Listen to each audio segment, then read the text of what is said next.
I welcome to all at MPS coaching classes.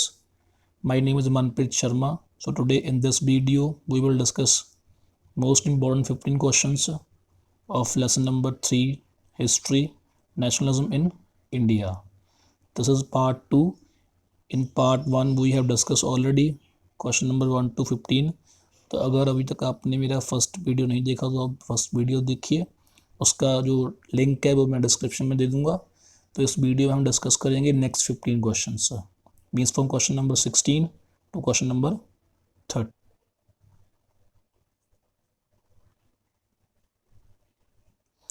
Question number 16.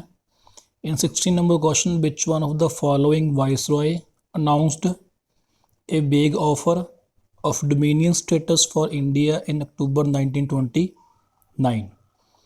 तो सबसे पहले तो हम समझ लेते हैं डोमिनियन स्टेटस का मीनिंग क्या होता है। डोमिनियन स्टेटस को हम बोलते हैं सेमी इंडिपेंडेंस और हाफ इंडिपेंडेंस। तो उसमें ब्रिटिशर ने क्या ऑफ़र किया कि इंडिया में दो गवर्नमेंट होगी, एक गवर्नमेंट ब्रिटिशर की खुद की और दूसरी गवर्नमेंट इंडियंस की। तो जो ब्रिटिशर की गवर्नमेंट होगी वो इंडिया के लिए लेगी decision for foreign affairs, defence and communication, और जो इंडियन की गवर्नमेंट होगी वो इंडिया के इंटरनल मैटर्स पर डिसीजंस और पॉलिसी बनाएगी। तो ऐसा एक ऑफ़र डोमिनियन स्टेटस का इंडियंस को ऑफ़र किया था लॉर्ड इरविन ने इन अक्टूबर 1929।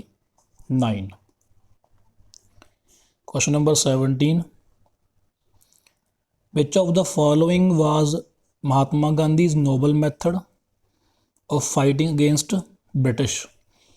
तो जैसा कि हमें पता है महात्मा गांधी एक हमारे बहुत ही फेमस लीडर हैं ऑफ इंडियाज़ इंडिपेंडेंस स्ट्रगल। तो महात्मा गांधी ने साउथ अफ्रीका से आने के बाद इंडिया में जो मेथड शुरू किया टू फाइट अगेंस्ट ब्रिटिशर, उस मेथड में होता क्या था, he practice open defiance of law, peaceful demonstration, satyagraha and non violence. तो महात्मा गांधी का जो मेथड था ये स्ट्रेस देता था नॉन वायलेंस पर। Question number 18. In 18 number question, what does Satyagraha mean, choose one from the following option. तो इन 4 ऑप्शंस में हमें सत्याग्रह का एक मीनिंग फाइंड आउट करना है। एज वी नो, जैसा कि हमें पता है Mahatma Gandhi he was strongly believe in non violent. तो इसमें से हमारा जो की वर्ड है वो है non violent. Satyagraha does not inflict pain, it is a non violent method of fighting against oppression. So B answer. Question number 19. What was the purpose of imposing Rowlatt Act. So Rowlatt Act British government ने India में introduce किया in the year of 1919। तो इसका जो main purpose था वो था government को बहुत सारी पावर्स देनी। जैसा कि हमें पता है महात्मा गांधी के आने के बाद ब्रिटिशर्स के अगेंस्ट जो इंडिया की इंडिपेंडेंस की स्ट्रगल है वो और तेज़ हो गई। तो इसको बंद करने के लिए, उसको वीक करने के लिए ब्रिटिशर ने रॉयल्ट एक्ट शुरू किया इन 1919। इसमें होता था क्या था भी गवर्नमेंट को अथॉरिटी थी, गवर्नमेंट किसी भी बंदे को कैद कर सकती थी, अरेस्ट कर सकती थी और जेल में डाल सकती थी without any trial at least for 2 years। इसे हम बोलते हैं रॉयल्ट एक्ट। जब रॉयल्ट एक्ट शुरू किया गया तो महात्मा गांधी ने इसके अगेंस्ट सत्याग्रह शुरू किया from 6 April 1999 in the form of a hartal. Then question number 20. Where did the brutal Jallianwala Bagh massacre took place? तो on 13 अप्रैल 1919 बहुत सारे लोग अमृतसर में जलियांवाला बाग में इकट्ठे हुए। तो उन लोगों के इकट्ठे होने का मकसद क्या था, कुछ लोग तो आए थे बैसाखी का फेयर एंजॉय करने के लिए और कुछ लोग इकट्ठे हुए थे to protest against the new policy of British government. तो इसमें होता क्या है, इन अमृतसर से हमारा आंसर है जनरल डायर एक पीसफुल पोजेशन पर जहाँ पर बहुत सारे लोग इकट्ठे होकर पीसफुली डेमोस्ट्रेट करते हैं या स्ट्राइक करते हैं, उन पे गोलियां चला देता है। तो इस मैसाकर में बहुत सारे लोग मर जाते हैं और इसके बाद पूरे नॉर्थ इंडिया में लोग सड़कों पर आ जाते हैं to show their anger against this brutal incident. उसके बाद है question number 21।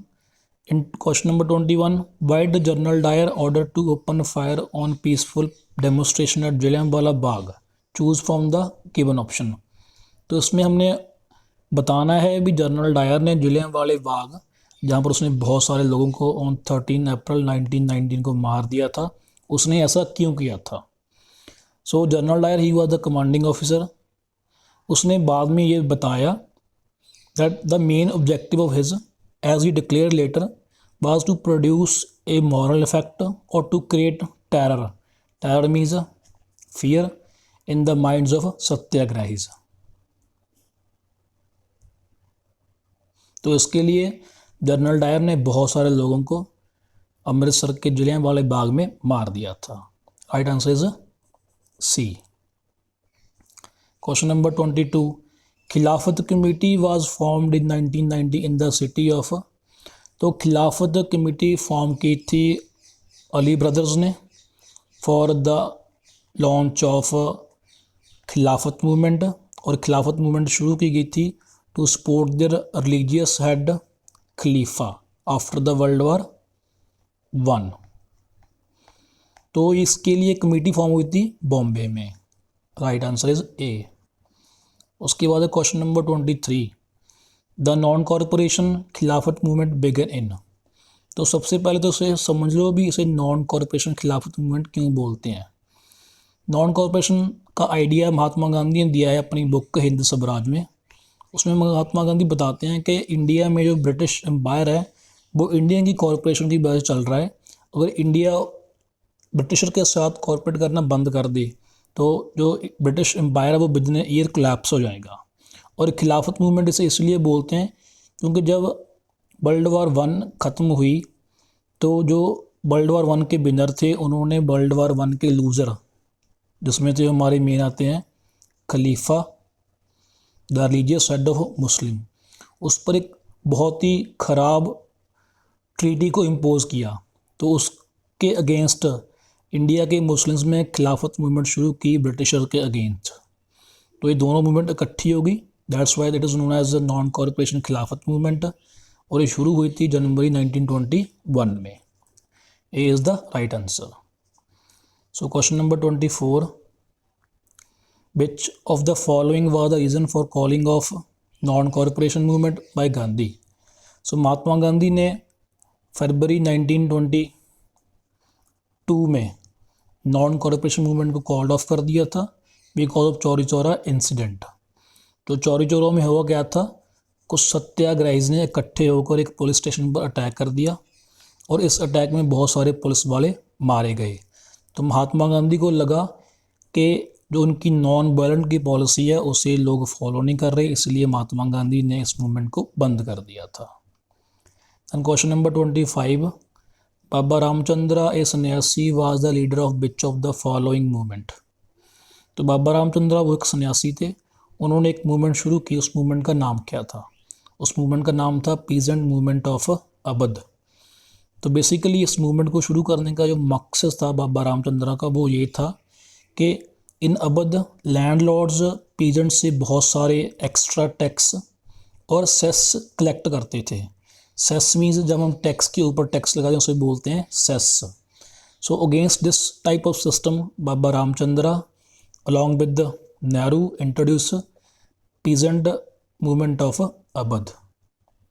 So question number 26, who set up Awadh Kisan Sabha. So Awadh Kisan Sabha शुरू की थी जवाहरलाल नेहरू एंड बाबा रामचंद्र इन अवध, और ये मूवमेंट इतनी ज़्यादा फेमस हुई कि विदिन ए मंथ इसके 300 और ब्रांचेस शुरू हो गई थी अवध के आसपास के इलाकों में। उसके बाद है हमारा question number 27, under the presidency of Jawaharlal Nehru the Lahore Congress session of 1929 formalise the demand of. तो जब कांग्रेस का 1929 में सेशन हुआ लाहौर में, तो उसके प्रेसिडेंट थे पंडित जवाहरलाल नेहरू। तो यहाँ पर एक इम्पॉर्टेंट डिमांड को फॉर्मुलाइज किया गया था। उस डिमांड का नाम क्या था? पूर्ण स्वराज और complete independence. Then question number 28, the Simon commission was boycotted because. तो साइमन कमीशन एक कमीशन था जो ब्रिटिशर ने इंडिया भेजा इन 1928।